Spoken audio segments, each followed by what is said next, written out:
Hello there, this is Joe Pryor, the virtual real estate team in Oklahoma, where we specialize in new residential construction for investors in the Oklahoma City and the Tulsa markets. You know, I was talking to one of my investors the other day that buys in different places around the country, and everything that he has in Oklahoma is positive cash flow. But he was telling me that he had two properties in this other southern market, and I'm not going to name the town or the area because that's not the point here. But what he was saying is that he is getting $300 a month negative cash flow times two. So in other words, he's subsidizing, based on the fact that he wants this to appreciate a lot, $7,200. Well, okay, if you're well-heeled, you got a lot of cash, a lot of reserves, maybe that's okay. Most people don't like that. I have those reserves and I don't like it. But here's the thing. If I start factoring in a couple of things, if I start putting in 3 to 5% vacancy rate, at least $1,000 a year in maintenance costs, because if you own a property, things can go wrong. You got to repaint. There's got to be some things that are going wrong that you're putting out for a subcontractor. And all of a sudden that $600 a month very easily is now, $7,200 is now $10,000 or more. And most Americans don't want to do that. So here's the thing about Oklahoma is we are positive cash flow. So when I look at something that's $272 a month, positive cash flow, and then what I do is I factor in vacancy and maintenance. And the way that I do this is I'm residentially and commercially trained both on the metrics of investing.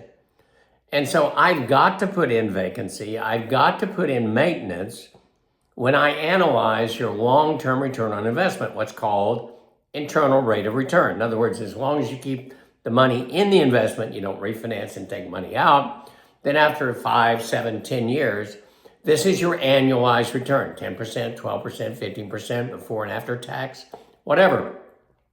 So anytime that I'm advising somebody about buying in the Oklahoma City or the Tulsa market, the one thing that I do on each of these properties is I do this full boat analysis. Because what I want to see is even with the vacancy rate, even with that maintenance figure that I talked to you about, that at the end of the year, there is still positive money in your pocket. Now, it may not be a tremendous amount, but here's the thing. Let's say it's 5% appreciation per year. That is compound interest. In other words, for every $100,000, if it's 5%, and the next year it's 105, then the 5%, if it's consistent, which Oklahoma is, then it's based on 105 and it keeps going and keeps going. What Einstein called the miracle of compound interest. So what we're trying to do here for our investors is not have you subsidize your investment. That's money that can be spent in annuities, in tax-free municipal bonds, and stocks, whatever, or your family, that you don't have to worry about. And you still have positive cash flow, and you still have the appreciation, and the longer that you keep it, the better it is for you. So understand the difference between the way we do things when the median price of a home in Oklahoma City is $271,000 versus $450,000 nationwide, where negative cash flow is an absolute. So let us know if you're interested in what we have. We've got a lot of really great new construction right now, turnkey. We have everything that you need, and we'll be happy to have a Zoom meeting with you, talk about what we have to offer, show you this return on investment analysis. If you don't understand it, we'll explain it to you. That's the important thing to us.